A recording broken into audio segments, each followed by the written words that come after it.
तो क्या अब आईफोन भारत में टाटा बनाएगा? ये एक ऐसा सवाल है जो भारत के मैन्युफैक्चरिंग के सपने को एक नई उड़ान दे सकता है। चलिए, इस पूरी कहानी की परतें खोलते हैं और समझते हैं कि आखिर हो क्या रहा है। अच्छा, इस पूरी कहानी की शुरुआत होती है एक बहुत ही दमदार लाइन से। ये सिर्फ शब्द नहीं है, बल्कि ये दिखाते हैं कि भारत का अब इरादा क्या है।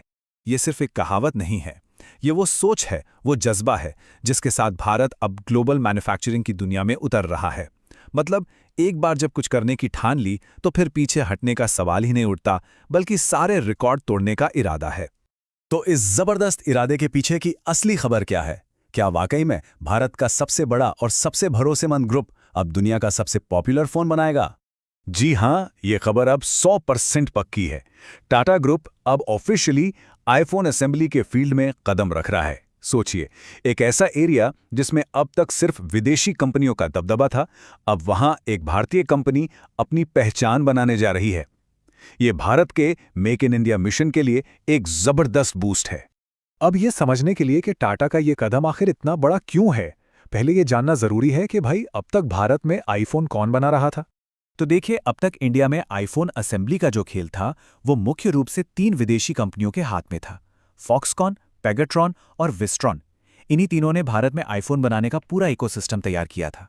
तो फिर टाटा ग्रुप ऐसा क्या कर रहा है जिससे पूरा खेल ही बदल रहा है? चलिए, उनकी स्ट्रैटेजी पर एक नजर डालते हैं। टाटा की स्ट्रैटेजी एकदम क्लियर है और इसके 2 बड़े हिस्से हैं। पहला, विस्ट्रॉन का जो इंडियन प्लांट था उसे टाटा ने पूरी तरह से टेक ओवर कर लिया है, वो अब टाटा का है। और दूसरा, पेगाट्रॉन के प्लांट को भी खरीदने के लिए बातचीत बिल्कुल फाइनल स्टेज में है। तो इसका सीधा सा मतलब ये हुआ कि जहां पहले 3 अलग अलग विदेशी कंपनियां थीं, वहीं अब सीन कुछ ऐसा बन रहा है कि मैदान में सिर्फ फॉक्सकॉन और उसके सामने एक बहुत बड़ा भारतीय प्लेयर यानी टाटा ग्रुप रह जाएगा। अब देखिए, ये सिर्फ एक कंपनी की खरीदो फरोख्त का मामला नहीं है, इसका असर पूरी दुनिया के मैन्युफैक्चरिंग मैप पर पड़ने वाला है। और सबसे बड़ा सवाल यही है कि क्या इस कदम से भारत चीन को टक्कर दे पाएगा? एक बात तो है, जब भारत किसी काम में लगता है ना, तो उसकी रफ्तार देखने लायक होती है। और इस मामले में तो स्पीड इतनी तेज है कि पुराने सारे रिकॉर्ड्स टूट रहे हैं। ये एक बहुत बड़े बदलाव का साफ संकेत है। ये आंकड़ा जरा ध्यान से सुनिए। आज की तारीख में दुनिया में बिकने वाला हर 7 में से एक आईफोन, जी हां, हर 7 में से एक अब मेड इन इंडिया होता है। मतलब भारत में असेंबल होता है। ये कोई छोटी मोटी बात नहीं है और ये नंबर लगातार बढ़ रहा है।